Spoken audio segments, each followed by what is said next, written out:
Welcome everybody, this is How to English, Teach and Learn with Gav and M. It's a podcast about teaching and learning English as a foreign language. All opinions stated are personal and references will be given when necessary.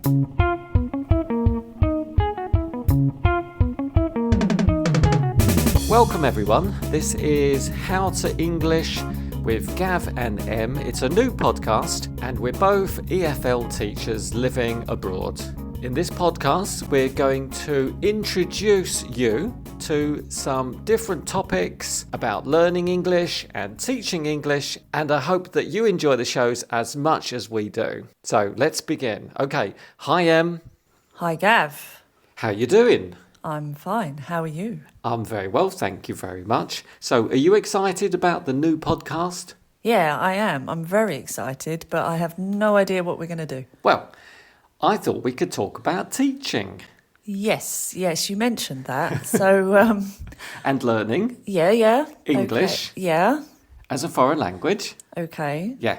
So I have a topic for today. Can you guess what the topic is, Em? Well, I think you mentioned it. It's going to be first lessons, yeah? It is, exactly. First lessons. So that's from the teacher's point of view, and I guess we'll also talk about the student's point of view. Mm-hmm.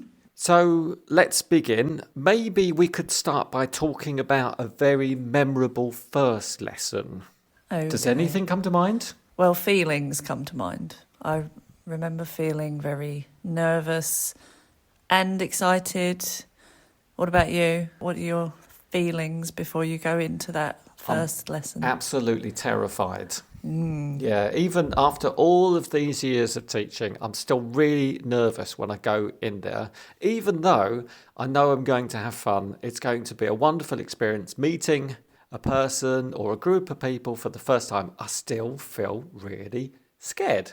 Yeah, it's weird. What I try to do is to make sure I know what I'm going into. In what way? I check the students' levels.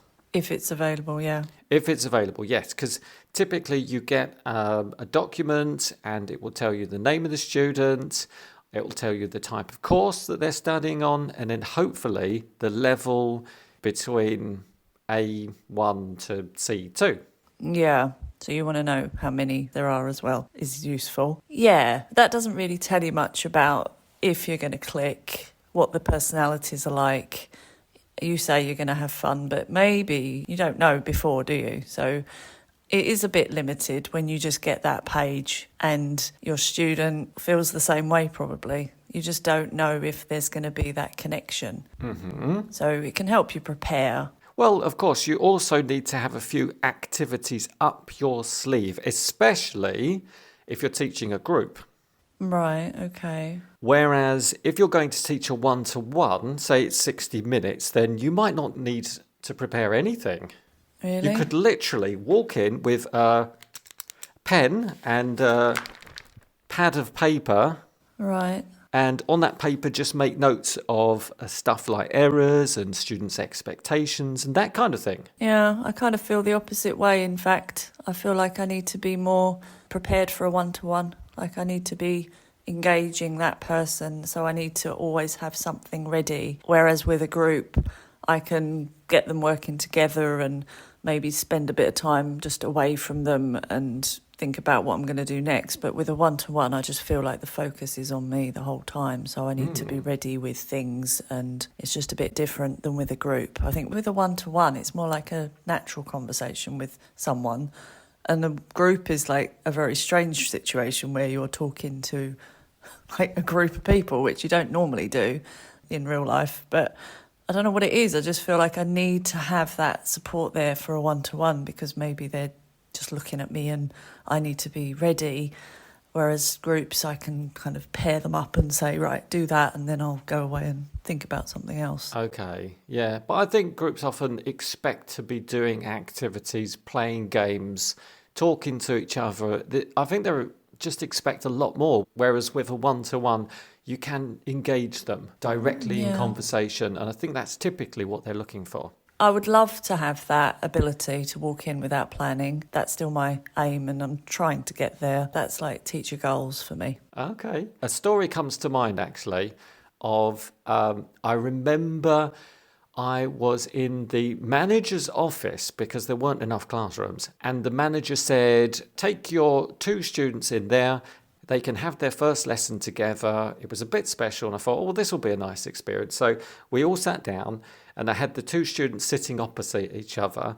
And I had prepared some questions for them to ask each other. And I think the question started with, what's your name? The second one was, how old are you? Next was, what do you do? And it kind of went on, quite regular questions, but I thought these would be great to instigate, to begin a conversation between the 2 students who didn't know each other before. Well, we started, and to be honest, it was a bit awkward. And as they were asking questions to each other, they were basically, what's your name? They answered. How old are you? They answered. And it was really, really painful. But 1-word answers. Exactly. It wasn't what I was imagining. In my head, I thought, well, this is an amazing lesson. They'll really get to know each other. They'll break the ice and they'll be best friends forever and we'll be laughing all the way until the end of the lesson. But no, it wasn't like that at all. And then one of the students got to the end of their questions and turned to me and said, what do we do now? And I said, gives the piece of paper to the other student. Okay. The other student started asking the questions. And it was so painful.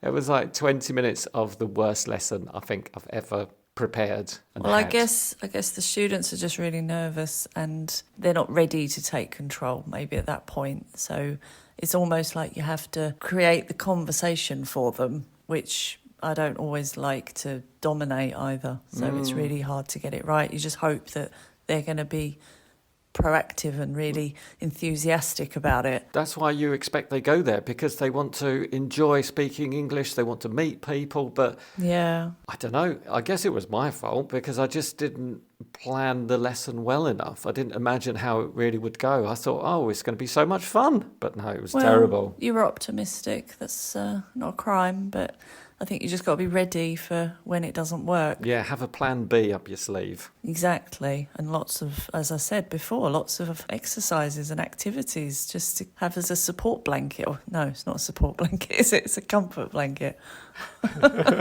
Keep switching it. That's a good tip. Yeah. Anyway, I think I've learned quite a lot from that experience. Yeah, okay. I can remember when I used to have a lot of groups and you'd have the register with 10 people, but only 3 had arrived. So you never know if there's going to be more coming. But I always start with sort of, okay, introduce yourself and say something about your job and your hobbies and whatever, your family. And so the 3 people in the room had already said their bit. And then just as they'd finished, another person came in who was late, and I thought, oh, this was a good opportunity for the people that were already there to introduce each other because they'd heard about each other's lives. So I think one of the students introduced the other 2, and then I got the 4th one to introduce themselves. Okay.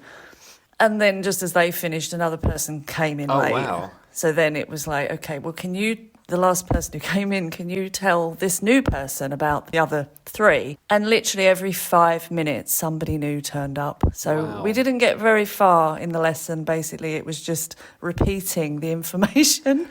And obviously the first 3 students, their information had been repeated. I don't know, my maths isn't very good, but by the end there were sort of 10 of them. And so it was just this repetition of information. Oh, wow. I hope it wasn't something personal, because I imagine that person...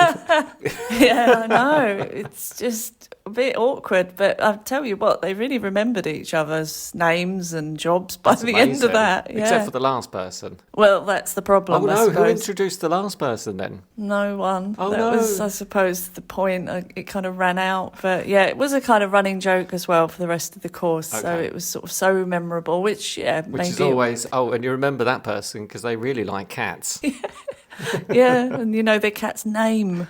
Oh yeah, that's brilliant. Oh, I like those activities where you not only say, and he's got a cat, and his cat's name is Gerald, and just they remember that forever. It's brilliant. Yeah, that's it. I think it's good to start with something very free and communicative, and just to get people practicing and feeling comfortable speaking. So maybe that's quite a good technique, because that's stuff that most people can do. Yeah, I really like easily. that. That's materials free. Materials free is good, but I always feel a bit like I haven't taught anything. You know, if that's, it's fine if they just leave the class knowing each other really well. Yeah. They should always leave with something, even if it's just the knowledge of their classmates' names. Sure. And cat. Yeah, okay. You don't need to prepare. You could have little name badges and stuff like that. That also works. Yeah, well, if everyone arrives on time, it's nice to do that. There's a lot of those interaction games. You have to be careful, because I personally find it very difficult remembering people's names. So name badges actually do help for a little while. It's always good to have them there, just in case. Yeah.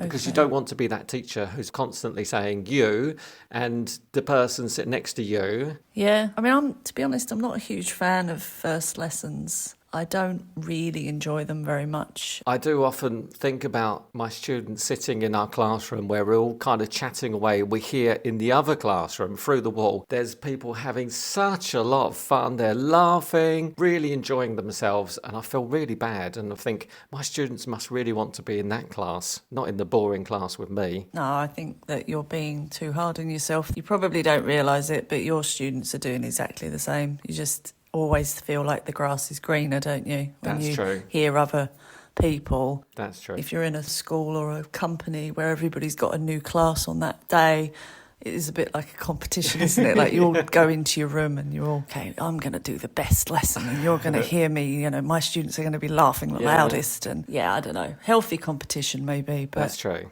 It always seems better. Maybe. Yeah. But to be honest, Gav, I don't actually like first lessons very much. Oh? Yeah, I feel like it's always a bit of a formality and I can't get into the teaching. Like, I just want to start getting into something, but you've got to go through all that sort of, what do you want to do? Why do you need English? Does this sound bad? I don't know. Well, hold on. So if we think about first lessons, let's analyse this. So every first lesson, you should evaluate the student's level. Yeah. Which you can do passively. You can, yeah. And you should check that it matches what you've expected, what was in the documents you received at the beginning. You ask them what they want and why they need English. What they expect from the course and what they do with their English in their free time, and if they've got English-speaking friends and colleagues, maybe. Okay, it sounds a bit like a job interview then. Yeah, I think that's partly why I don't feel very comfortable with it, because it's not a very two-way thing, is it? It's just sort of questions. Okay. And it's quite flat sometimes, and I know it's important, and I think the student would really think it was strange if you didn't ask all those questions. Okay. I think the student expects that in the first lesson. But it's just to kind of get through it, write some notes, and then next week we're going to really start the lessons properly, you know, for me anyway. And I often don't even introduce myself. Like, do you introduce yourself? I never remember to do it. I remember at the end of one first lesson, I said to the students, do you have any questions? And they said, teacher, where are you from? Yeah. I thought, oh no, I forgot to introduce myself. Well, I think I used to do it. I used to always do it. But I've stopped in the last few years. I just don't, because I think that's nice. If they want to know, then you tell them. But yeah, and also if you say, students, do you have any questions? They often say, no. So not telling them anything about yourself gives them the opportunity to sort of ask something, I suppose quite so. Standard. But maybe if you're a student, you feel a bit embarrassed to ask. Yeah, possibly. It's that respect level thing. Especially I don't know. in a group. I spoke to one senior teacher, and she told me that she hadn't told her students anything about herself, and she'd been teaching them for 4 years. Wow. And I just think about that a lot, because I don't know whether that's a good thing or whether that's strange, or if that's just a professional relationship. That's interesting. Yeah. But I often, if I take over a class from a previous teacher, first questions I ask are, tell me about your previous teacher, tell me about the lessons. And if they can't even tell me where the teacher was from and barely remember the teacher's name, then I think, oh, I've got a lot of work to do here to establish a relationship between me and my class. Well, I agree. I like to give something of myself, because in my opinion, if you give something, you get something back. But I think it really depends on the relationship you want and whether you feel that's professional. I wouldn't say it's a must to tell people about yourself, but I think as the relationship gets stronger, or, you know, if you spend a lot of time with that person, it does seem natural to start talking about what you do in your free time and your preferences about things. I don't know. It's hard to say. And do you notice that the nerves just evaporate? Oh, absolutely. Okay. Yeah. As soon as I get in the room, it's fine. I mean, I'm nervous maybe a day or a week before. I don't know. It depends on the information I get and the level of the student or the position in the company or whatever. But yeah, as soon as I go in, I realise, okay, it's just a normal person and I can speak to them and it's fine. So yeah, after the first 10 seconds, it's gone. It's more like the anticipation is worse than reality. And I suppose the students must feel the same.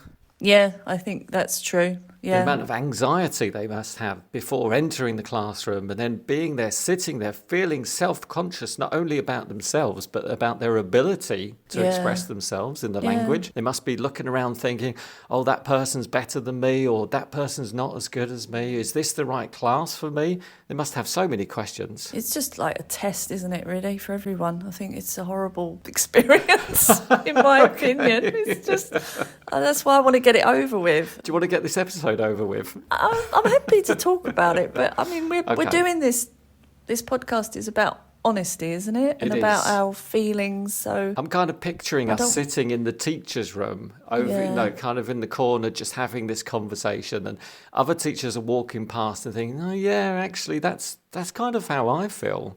Or well, maybe. I don't want to be negative. Maybe they're thinking, what? Yeah. I absolutely love first lessons. That's the best thing about being a teacher or being a student, is the first time you meet all these people and you feel so excited. Well, I can only talk from my own experience, so I'm just being honest anyway. It's like a test. You have to analyse everybody. You have to see who is the active and the passive student. Are they going to like talking about themselves? Do they want listening? Do they want a very constructed lesson? Do they just want to write? Do they want it to are they pining for a writing task? Exactly. Are they sitting there thinking, teacher, please give me a gap fill. I'm so desperate to put a word in this space from the box. Really? You think students, okay, possibly. I'm not saying those people don't exist. So all those things you have to do and be ready by the next lesson to give them what they want. And if you get out a worksheet in the first lesson, I don't know. I think what I found in my experience is that I kind of recognise different types of people. As you said, you've got your active, you've got your passive, you've got the ones that want to work in groups, you've got the ones that only want to talk to the teacher. I haven't had many surprises over the years. No, I can also say that, you know, in 14 years of teaching, I've only had one or two people that I would say were unteachable, maybe, or just very difficult from the first lesson. Is anybody unteachable? You no, mean kind of well, for me, antagonistic, maybe? Just, like aggressive or just difficult. Yeah. Okay. When you say, could you please sit next to Thingy? And they say, no. Exactly. You just know they're going to be trouble. Doesn't happen very often, fortunately. Very, very, very rare. And actually, the one time it did happen, it was someone who had been a lot of trouble in the past. So the school told her to leave, actually. Oh, wow. So I didn't have to even teach her. The school actually supported you in the decision and didn't simply go with the customer is always right, the student is always right. No, that was thinking about money over their own employees. Yeah, no, that's amazing. It was quite amazing. So yeah, I think it is a very drastic situation, unfortunately, but very, very rare, as we said. So that's why I think the nerves come in, because I don't know why you remember those ones, but you do. So there's really nothing to worry about, to be honest. It's just different personalities, different kinds of people fitting together. I actually have a couple of activities which are all about assessing yourself as a student. So you can sit down, you can do an exercise which gives you an insight into, am I a visual learner? Am I an auditory? Sound listening? Yeah. Do I like listening to things? Am I a speaking student primarily? Or am I tactile? Do I like to touch things while I'm learning? Is that kinetic? Kinetic, that's the word, exactly. So there are some activities out there. I'm sure you can find them on the internet. Where was that from? I think you should have a look on the internet. Okay, right. Okay, yeah. Yeah, just have a look online and see if there are first lesson activities. I'm sure there's something out there for you to find. Okay, yeah. Otherwise, just sit down and, as you said, just ask questions. It is kind of like an interview, but it's also like getting to know someone. Talk to them. You have a conversation like a normal person. I say, "Hi, I'm Gavin. Trust me, I know how to teach you English. I know how you can improve your skills. We just need to cooperate and work together on this." Okay, you actually say that to people. Yeah, well, kind of, maybe not so directly. But I remember, for example, when you're teaching kids, you're supposed to do a classroom contract. This is an agreement between you and your class. And it's really the same with teaching adults. You say, "I'm going to put a lot of time and energy into helping you improve your English. Now, I need you to do the same. Is that okay? This is our contract." Okay, I feel like this is all very theoretical, as in you don't actually say it. Like, I wouldn't actually No, we don't say it. actually say it, but it's understood between us. These Yeah. people are paying for a service. Totally, yeah. And I do encourage them. I try to make them realise that it's not just you turn up and you will learn English, but you actually work on improving your English and you will get there. Yeah, okay, you make that clear. Yes. I agree. I think that is by your professionalism, it's by how you come across, it's by the way you react to what people say. It's not necessarily you say to people, "We need to have a contract here." No, Okay. No, okay. So that's all very good, but I also just think if you've got a student who's maybe had a lot of teachers, I'm always aware of the fact they've had however many first lessons. Like, they've just probably, this is their 50th or whatever first lesson. You just don't know. So I don't want it to just be a boring standard first lesson, and I want to teach something. It's hard to really get it right, though. So first lessons are going to definitely involve people introducing themselves. Yes. And then there might be an activity where they go into a bit more detail, and then depends on the group, but maybe a game or something like interactive like that. You have to take a lot of notes as a teacher, but also maintain the connection. Yes. So you have to say, well, I'm just going to write some stuff down, but keep talking and hope the student's happy to continue while you're making notes. Okay. You have to remember the person's name for the next time, or if you've got a group, definitely remember everybody. What's your technique for remembering names? I just say them a lot. Yes. And also from the student's point of view, because I know we're going to have a lot of students listening to this What do they need to do? How can they prepare? What do they need to bring to our classroom? Well, I think energy and some knowledge that maybe they should think about before the lesson, just freshen themselves up in terms of language, just like practice a bit before. And hygienically. No, I didn't mean that. I just meant watch a program just to get your ear trained, or have a conversation before you have the first lesson, just so you're not really starting from nothing, maybe. Listen to a podcast on the way to your classroom. Yeah, good idea. Okay, that's good. Remember a pen or a pencil, eraser, some paper. Because it looks really like you're committed when you come to the class and you've got some paper with you. I'm always a bit sad if I say, write this down, and somebody says, I haven't got a pen. And I just think, really? It makes me worry about those students. Yeah, I just feel like, okay, well, that's your level of commitment to this. On the flip side, I have students who, at the first lesson, say, "Gav, I've got a new notepad," and they show me their new notepad, and they've got a new pen or pencil, and they're so excited. So, and often what happens in my lessons is that we're so engrossed and involved in the conversation and the lesson that they often forget to make notes. As teachers, remember to either you make notes on a piece of paper, or if you're teaching online, maybe you could write it into a Word document or something, and then make sure the student copies them before the end of the lesson, or you can email them, whatever